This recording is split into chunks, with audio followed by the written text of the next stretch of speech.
Hey guys, welcome back. If you're new, I'm Robin. I'm a manifestation coach. I teach people how to transform all aspects of their life. I just released a free training on manifesting wealth. Click on the below link in the description box to have access to it. I also share my personal wealth affirmations that I use to attract wealth. Do me a favor, if you like this video, click the like button, subscribe to my channel, hit that notification bell so you're notified every time I upload a new video. Let's get started. Feeling is the Secret. The Art of Realizing Your Desires by Neville Goddard. Forward. This book is concerned with the art of realizing your desire. It gives you an account of the mechanism used in the production of the visible world. It is a small book, but not slight. There is a treasure in it, a clearly defined road to the realization of your dreams.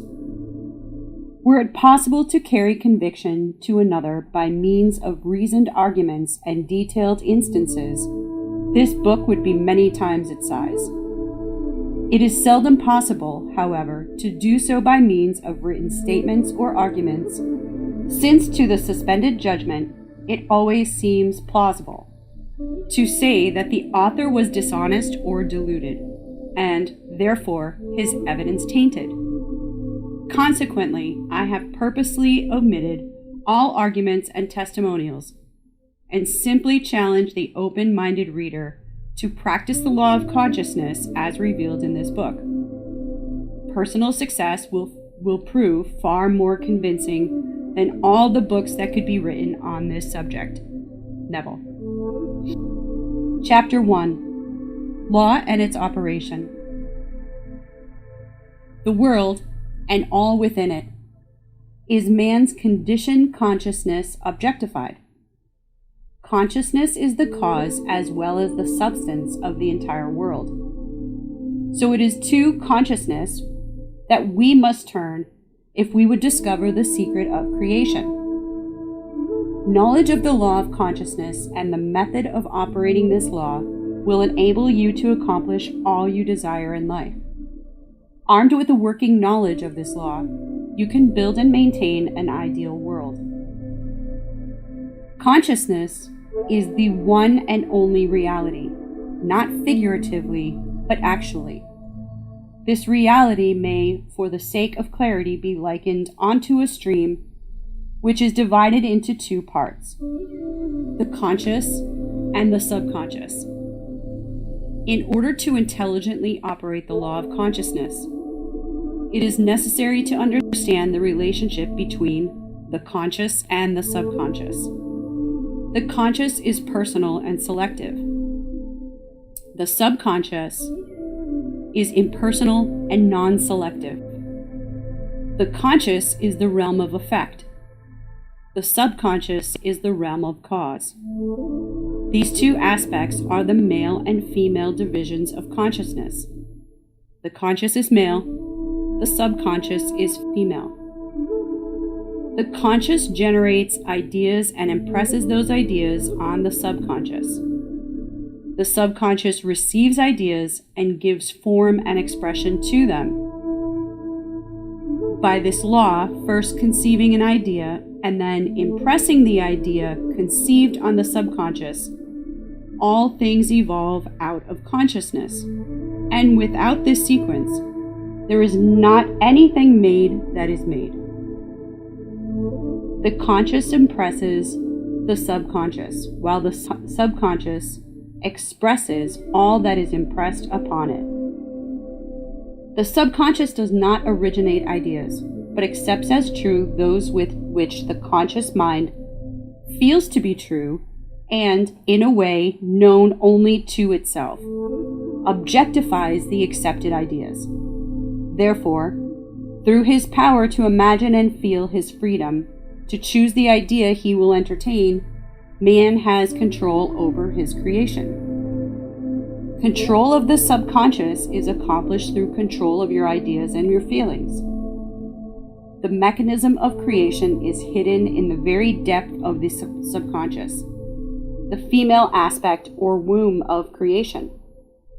The subconscious transcends reason and is independent of induction. It contemplates a feeling as a fact existing within itself, and on this assumption proceeds to give expression to it. The creative process begins with an idea, and its cycle runs its course as a feeling and ends in the volition to act.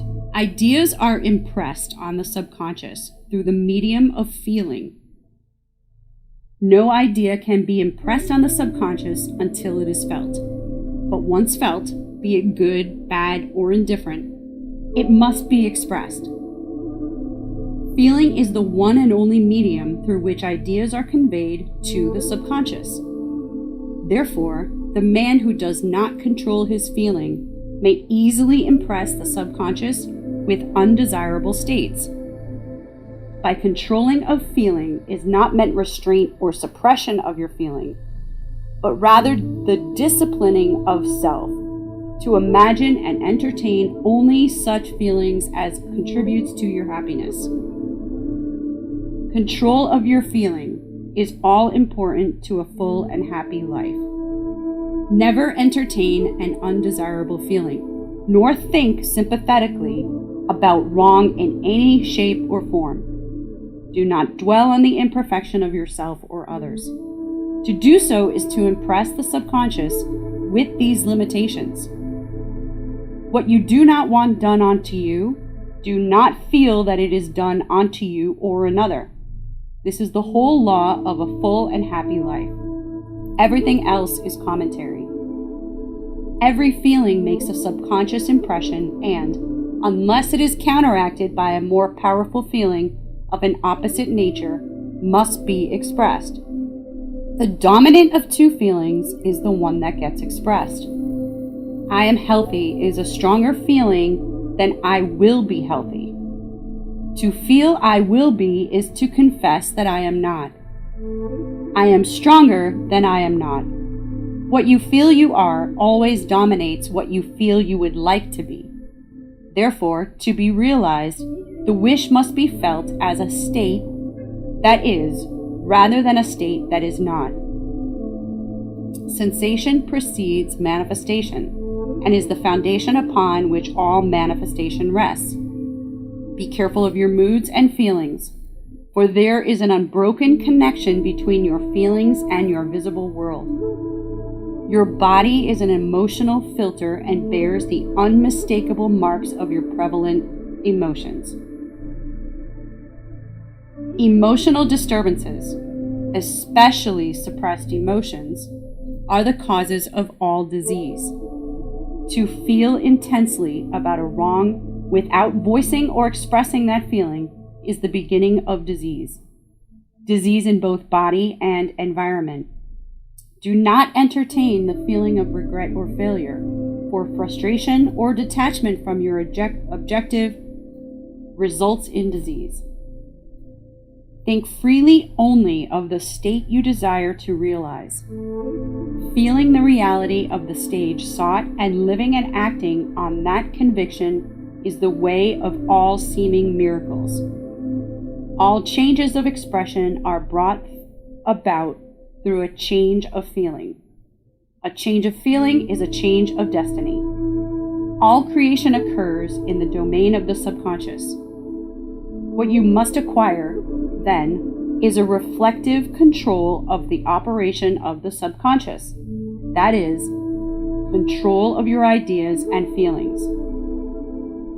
Chance or accident is not responsible for the things that happen to you, nor is predestined fate the author of your fortune or misfortune.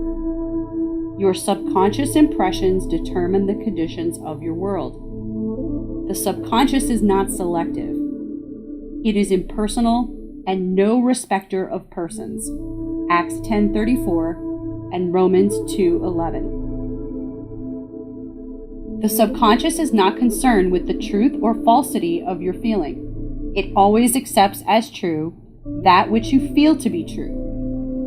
Feeling is the assent of the subconscious to the truth of that which is declared to be true. Because of this quality of the subconscious, there is nothing impossible to man. Whatever the mind of man can conceive and feel is true, The subconscious can and must objectify. Your feelings create the pattern from which your world is fashioned, and a change of feeling is a change of pattern. The subconscious never fails to express that which has been impressed upon it. The moment it receives an impression, it begins to work out the ways of its expression. It accepts the feeling impressed upon it, your feeling, as a fact existing within itself, and immediately sets about to produce in the outer or objective world the exact likeness of that feeling. The subconscious never alters the accepted beliefs of man. It outpictures them to the last detail, whether or not they are beneficial. To impress the subconscious with the desirable state, you must assume the feeling that would be yours had you already realized your wish. In defining your objective, you must be concerned only with the objective itself. The manner of expression or the difficulties involved are not to be considered by you. To think feelingly on any state impresses it on the subconscious. Therefore, if you dwell on difficulties, barriers, or delay, the subconscious, by its very non-selective nature, accepts the feeling of difficulties and obstacles as your request and proceeds to produce them in your outer world. The subconscious is the womb of creation. It receives the idea onto itself through the feelings of man. It never changes the idea received, but always gives it form. Hence, the subconscious outpictures the idea in the image and likeness of the feeling received. To feel a state as hopeless or impossible is to impress the subconscious with the idea of failure. Although the subconscious faithfully serves man, it must not be inferred that the relation is that of a servant to a master, as was anciently conceived. The ancient prophets called it the slave and servant of man. St. Paul personified it as woman and said, "The woman should be subject to man in everything." Ephesians 5:24, also Corinthians 14:34, Ephesians 5:22, Colossians 3:18, and Peter 3:1. The subconscious does serve man and faithfully gives form to his feelings. However, the subconscious has a distinct distaste for compulsion and responds to persuasion rather than command. Consequently, it resembles the beloved wife more than the servant. The husband is the head of the wife, Ephesians 5:23.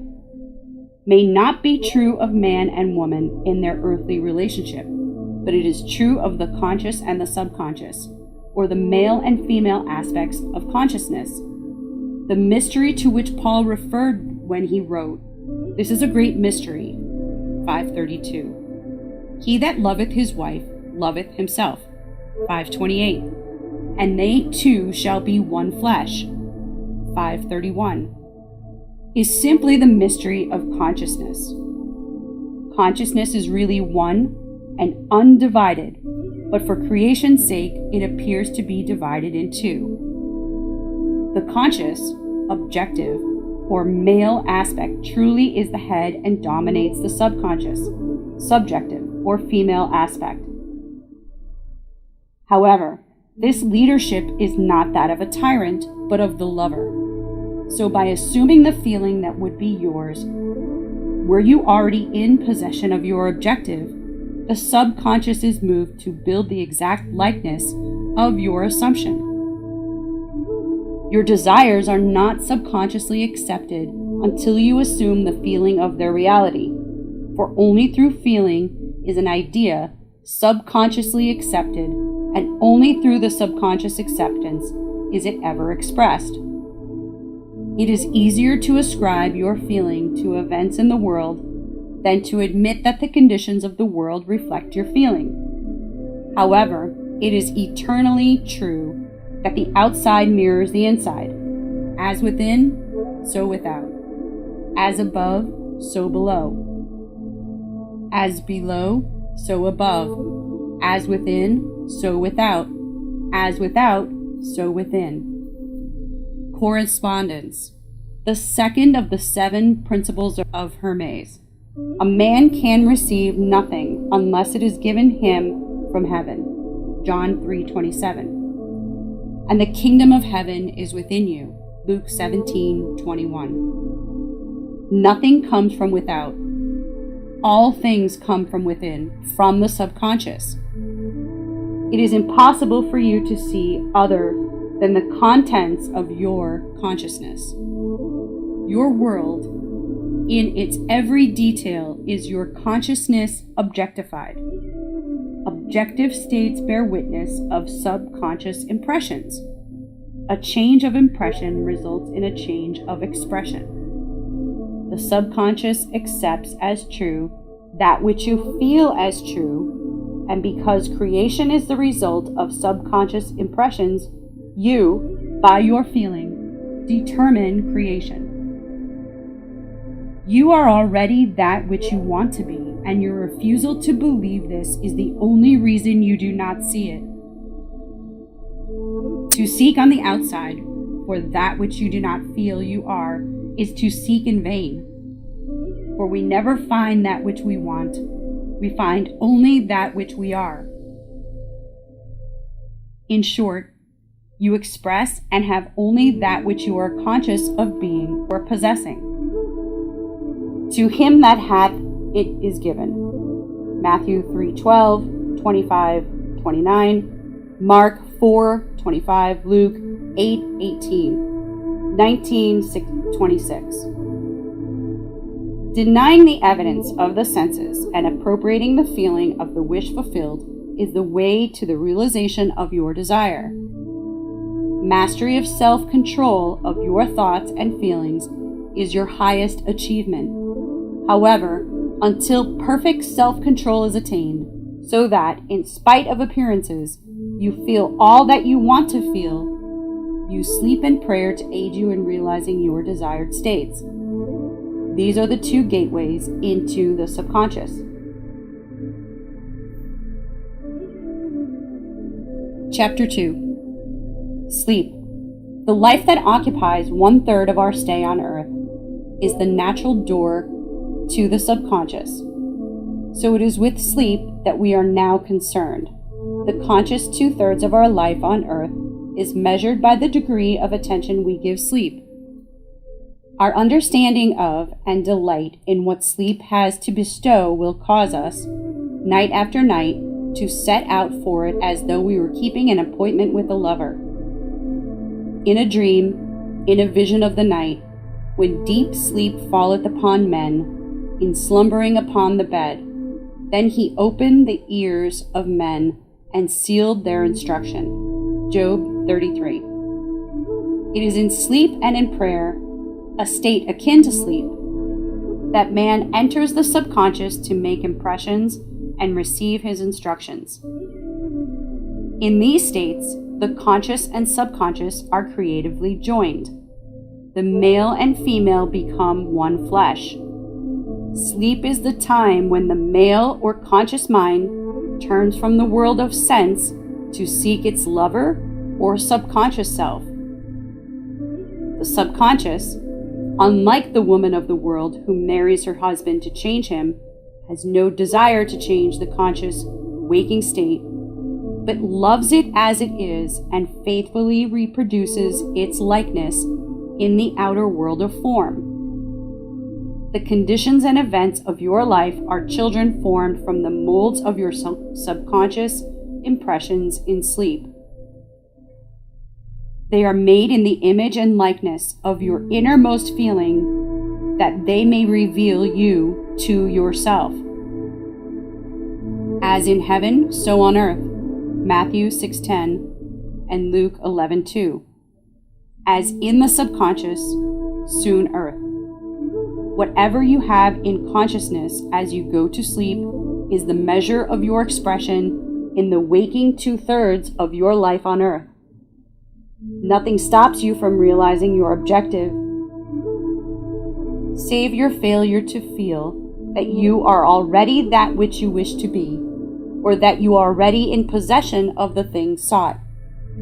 Your subconscious gives form to your desires only when you feel your wish fulfilled. The unconsciousness of sleep is the normal state of the subconscious, because all things come from within yourself, and your conception of yourself determines that which comes. You should always feel the wish fulfilled before you drop off to sleep. You never draw out of the deep of yourself that which you want. You always draw that which you are, and you are that which you feel yourself to be, as well as that which you feel is true of others. To be realized, then, the wish must be resolved into the feeling of being or having or witnessing the state sought. This is accomplished by the feeling of the wish fulfilled, the feeling which comes in response to the question, how would I feel were my wish realized? Is the feeling which should monopolize and immobilize your attention as you relax into sleep.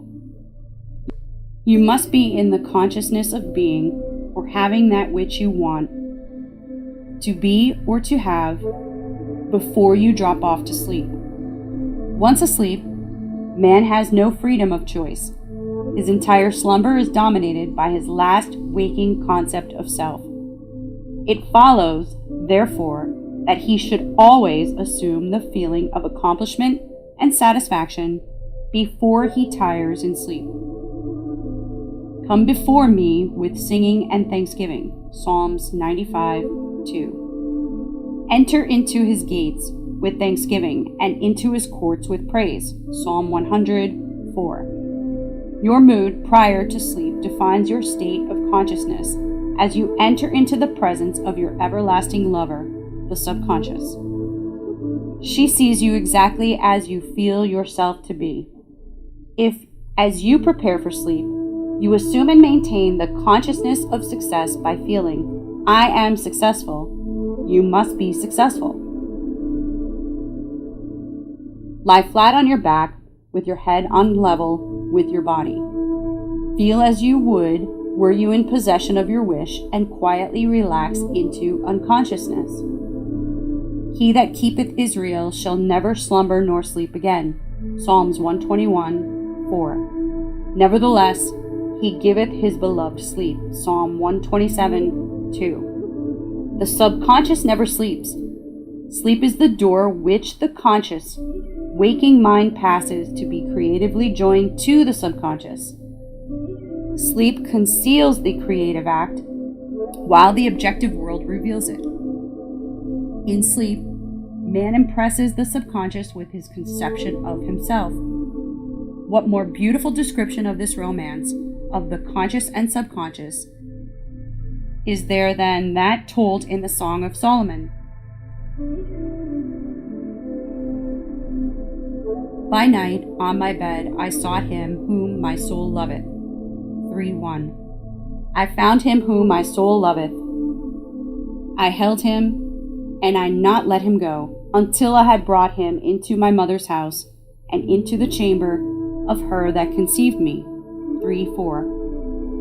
Preparing to sleep, you feel yourself into the state of the answered wish, and then relax into unconsciousness. Your realized wish is he whom you seek.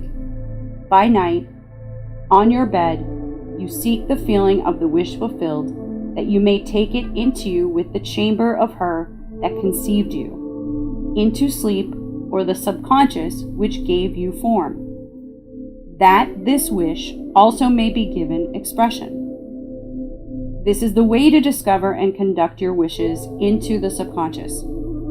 Feel yourself in the state of the realized wish and quietly drop off to sleep. Night after night, you should assume the feeling of being, having, and witnessing that which you seek to be, possess, and see manifested. Never go to sleep feeling discouraged or dissatisfied. Never sleep in the consciousness of failure.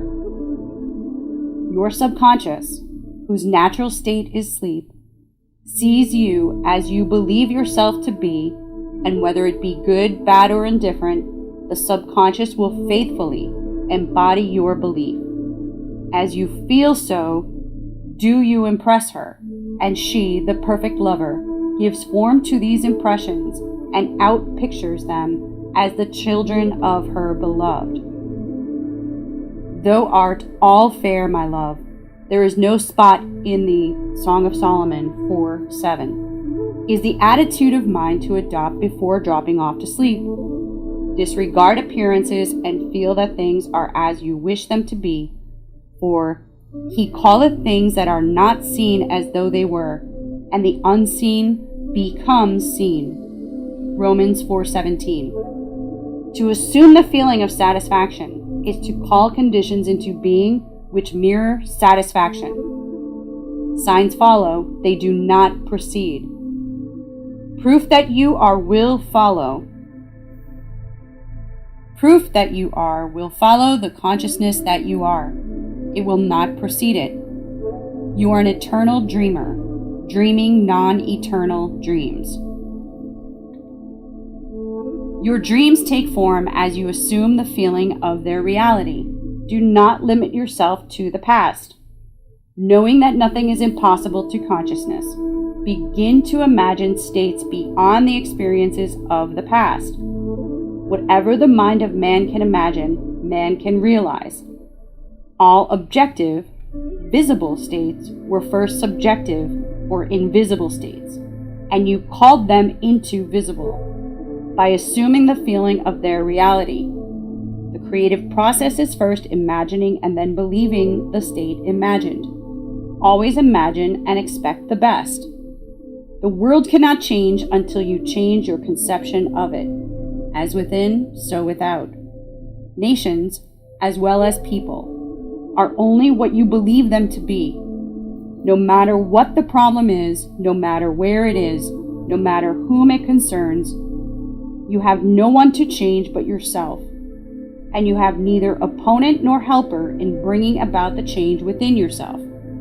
You have nothing to do but convince yourself of the truth of that which you desire to see manifested. As soon as you succeed in convincing yourself of the reality of the state sought, results follow to confirm your fixed belief. You never suggest to another state which you desire to see him express. Instead, you convince yourself that he is already that which you desire him to be. Realization of your wish is accomplished by assuming the feeling of the wish fulfilled. You cannot fail unless you fail to convince yourself of the reality of your wish. A change of belief is confirmed by a change of expression. Every night, as you drop off to sleep, feel satisfied and spotless. For your subjective lover always forms the objective world in the image and likeness of your conception of it, the conception defined by your feeling. The waking 2/3 of your life on earth ever corroborates or bears witness to your subconscious impressions. The actions and efforts of the day are effects. They are not causes. Free will is only freedom of choice. Choose ye this day whom you shall serve. Joshua 24:15. Is your freedom to choose the kind of mood you assume. But the expression of the mood is the secret of the subconscious. The subconscious receives impressions only through the feelings of man and in a way known only to itself. Gives these impressions form and expression. The actions of man are determined by his subconscious impressions. His illusion of free will, his belief in freedom of action, is but ignorance of the causes which make him act. He thinks himself free because he has forgotten the link between himself and the event. Man awake is under compulsion to express his subconscious impressions. If in the past he unwisely impressed himself, then let him begin to change his thought and feeling, for only as he does, so will his world change. Do not waste one moment in regret, for to think feelingly of the mistakes of the past is to reinfect yourself. Let the dead bury the dead, Matthew 8:22 and Luke 9:60. Turn from appearances and assume the feeling that would be yours were you already the one you wish to be.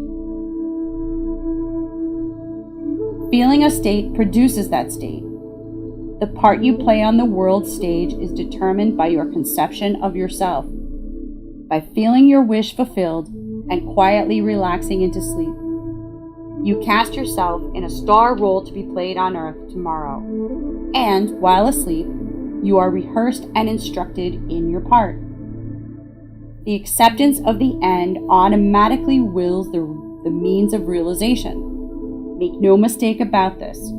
If, as you prepare for sleep, you do not consciously feel yourself into the state of the answered wish, then you will take with you onto the chamber of who you conceived you the total sum of the reactions and feelings of the waking day. And while asleep, you will be instructed in the manner in which they will be expressed tomorrow.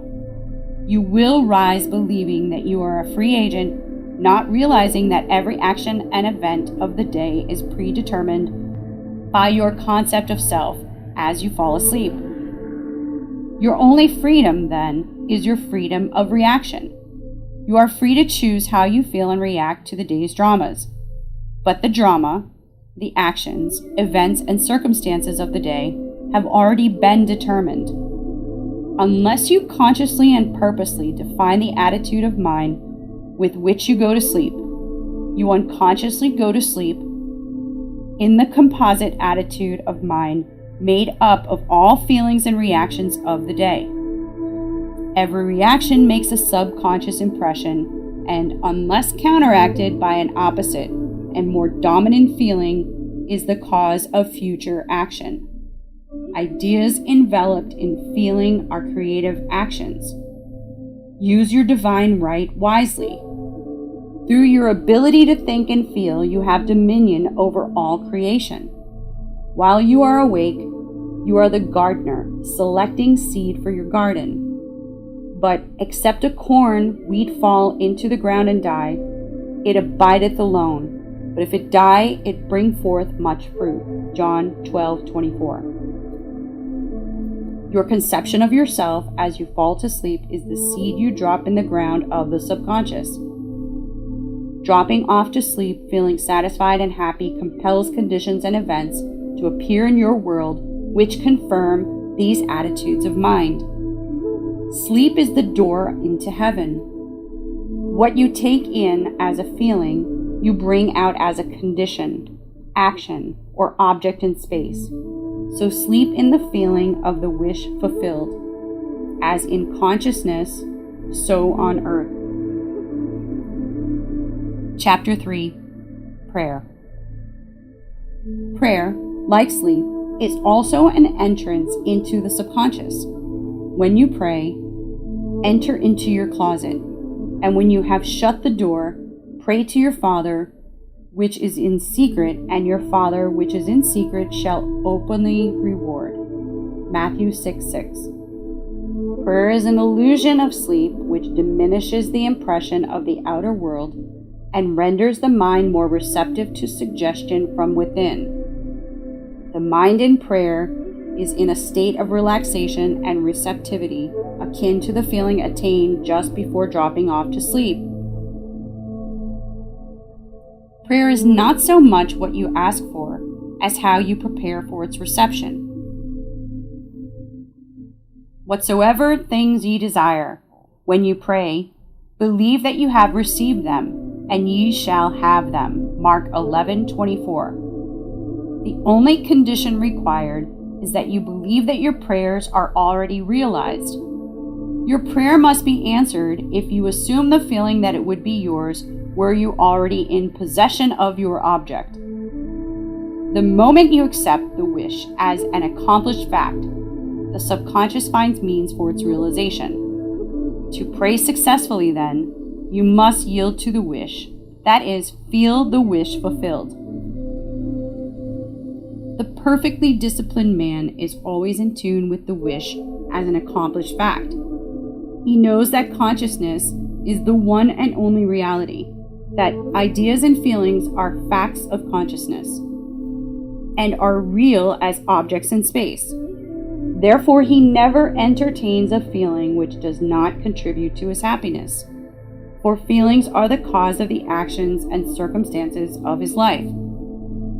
On the other hand, the undisciplined man finds it difficult to believe that which is denied by the senses and usually accepts or rejects solely on the appearances of the senses. Because of this tendency to rely on the evidence of the senses, it is necessary to shut them out before starting to pray, before attempting to feel that which they deny. Whenever you are in the state of mind, I should like to, but I cannot, the harder you try, the less you are able to yield to the wish. You never attract that which you want, but always attract that which you are conscious of being. Prayer is the art of assuming the feeling of being and having that which you want. When the senses confirm the absence of your wish, all conscious effort to counteract the suggestion is futile and tends to intensify the suggestion. Prayer is the art of yielding to the wish and not forcing the wish. Whenever your feeling is in conflict with your wish, feeling will be the victor. The dominant feeling invariably expresses itself.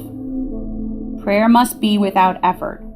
In attempting to fix an attitude of mind which is denied by the senses, effort is fatal.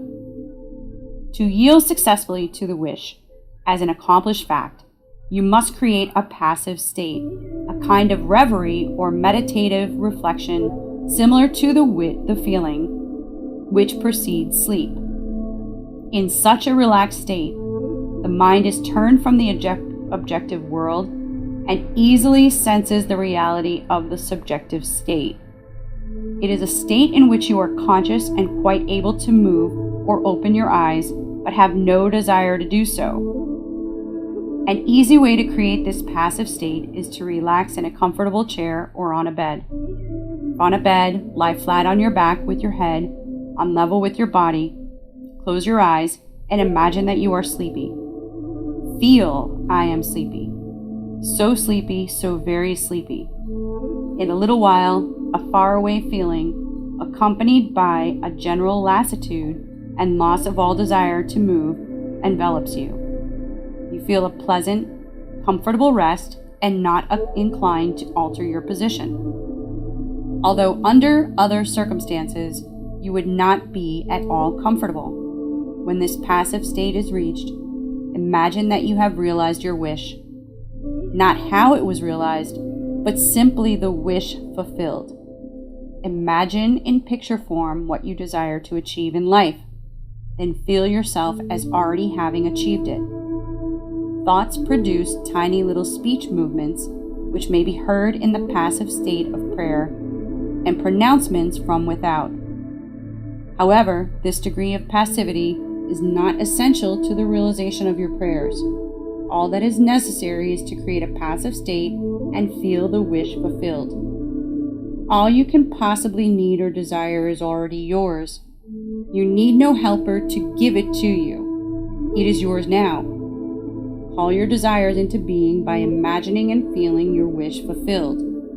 As the end is accepted, you become totally indifferent as to the possible failure, for acceptation of the end wills the means to that end. When you emerge from the moment of prayer, it is as if though you were shown the happy and successful end of a play, although you were not shown how that end was achieved. However, having witnessed the end, regardless of any anticlimactic sequence, you remain calm and secure in the knowledge that the end has been perfectly defined.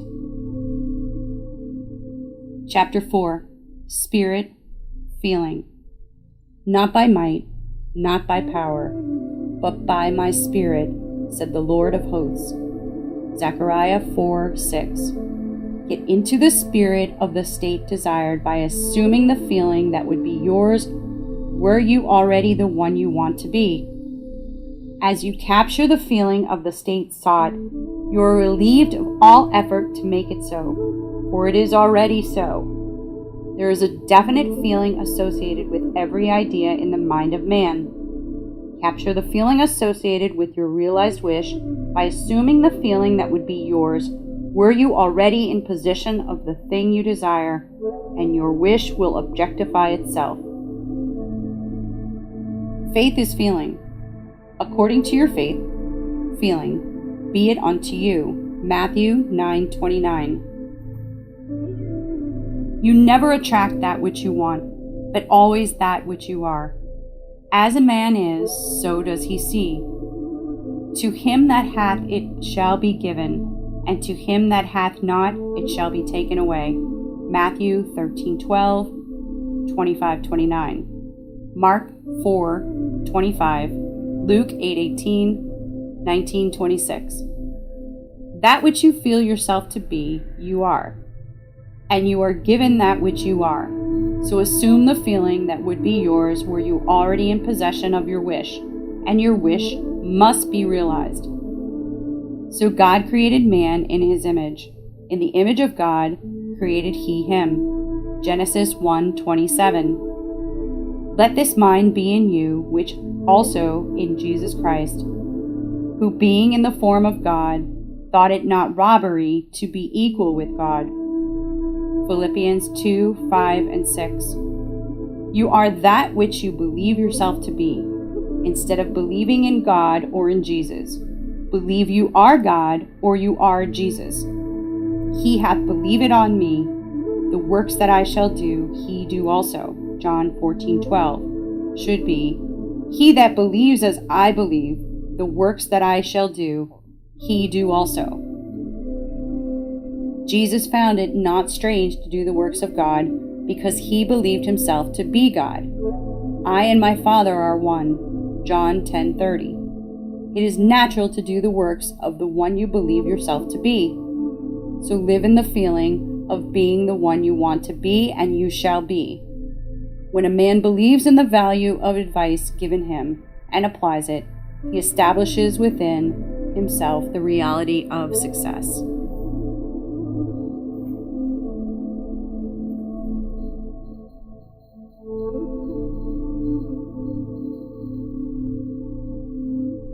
Hey guys, it's Robin. So I just wanted to make a few comments.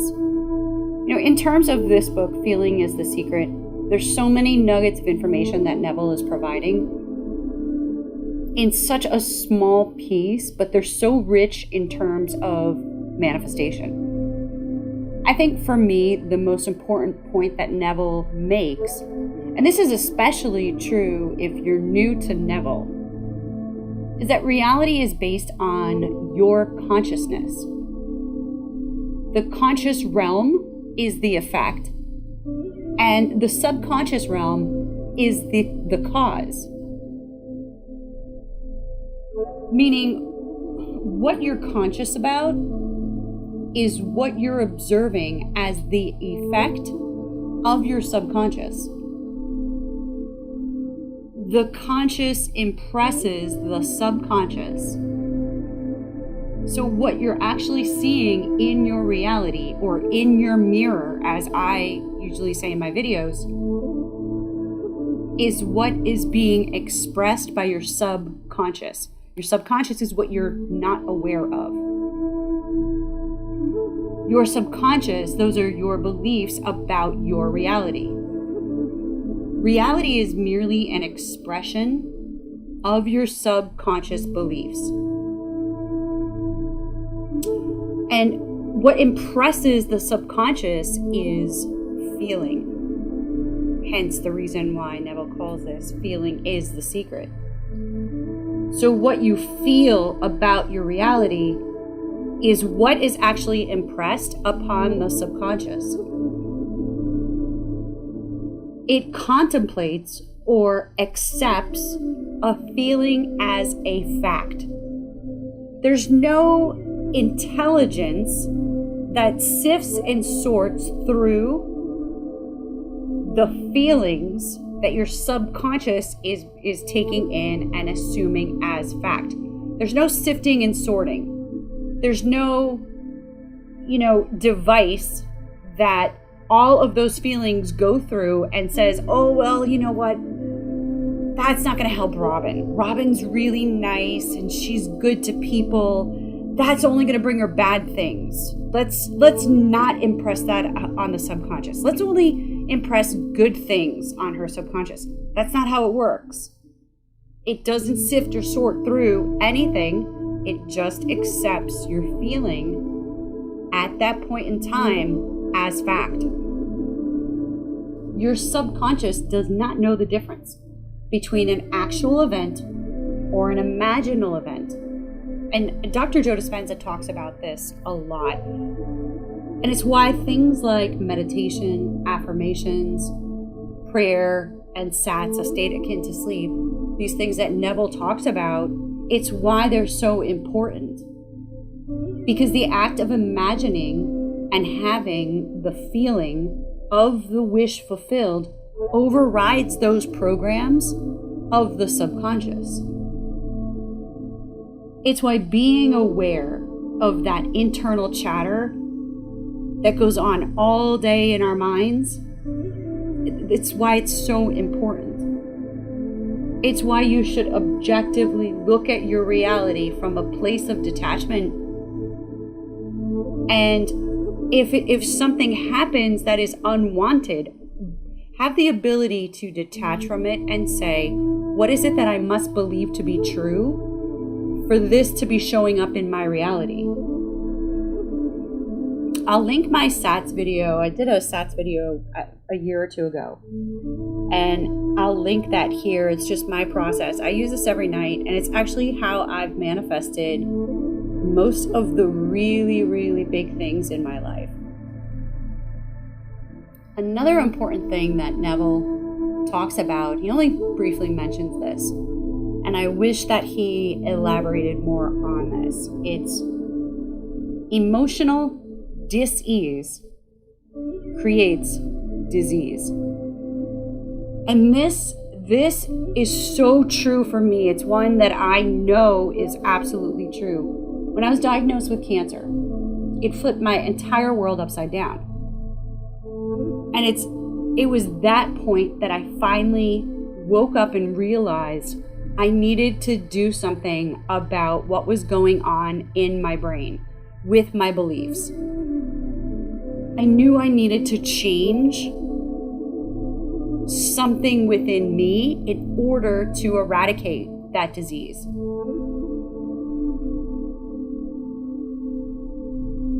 I had all of this pain and anger and resentment that had built up over years that I had no idea what to do with. And those feelings had to be expressed, right? So they were getting expressed over the years in certain things, but I just kept them so bottled up, and I was always trying to keep a lid on those emotions because we're taught not to feel those things. We're taught to push those things down. Well, of course, at some point, those emotions, that emotional dis-ease, had to manifest itself in some way, shape, or form. And it did it through my body in the form of cancer. I knew that if I didn't address those feelings, I knew that I would never get rid of cancer. Another thing, and this isn't widely talked about, but I'm a Reiki healer, I'm a Reiki master, I work with a lot of animals. And what people don't realize, our pets are actually taking up our disease. So when someone comes to me for a pet healing, I work with the owner first and identify what's going on in their life and walk them through what they need to heal within themselves, and then I do the healing for the pet. But it's not until the owner realizes that the pet is expressing that dis-ease to them. That dis-ease, that emotional dis-ease coming from your subconscious has to be expressed in some way, shape, or form. And I highly recommend that you listen to this multiple times. Take notes so that this information gets absorbed. I hope you enjoyed this video. It's my first time I ever narrated. If you'd like me to do more videos like this, go ahead and make a comment below. Thanks for listening and have an amazing day.